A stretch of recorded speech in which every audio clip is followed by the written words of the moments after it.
doing nonsense, spending nonsense, exploring the world. నీ doubt నేను తర్వాత క్లియర్ చేస్తాను కానీ ఇప్పుడు ఒక గేమ్ ఆడు.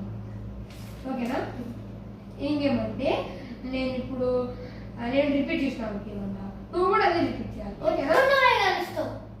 ఏ ఈసారి నువ్వు గెలుస్తావు కదా, చిన్నది వెళ్ళి కదా. ఓకేనా? కూర్చో. నీకు ఎగ్జాంపుల్ తెలుసు కదా ఎట్లా ఆడాలనేది. నీ ఏజ్ ఎంత? నీ ఏజ్ ఎంత? నీ పేరేంటి? నీ పేరేంటి? నువ్వు గుడ్ గర్ల్వి కదా. నువ్వు గుడ్ గర్ల్వి కదా. నేను గర్లా. నేను గర్లా. నువ్వు గర్లే. నువ్వు గర్లే. నేను గర్లా. నేను గర్ల్. నేను గుడ్ బాయ్. నేను గుడ్ బాయ్. నువ్వు గుడ్ బాయ్. నువ్వు బాయ్. నువ్వు బాయ్. నేను బాయ్. నేను బాయ్. నువ్వు బాయ్. నువ్వు బాయ్. సరే నువ్వే గెలుస్తున్నావు ఈసారికి. నా చిట్టి చెల్లి గెలిచింది.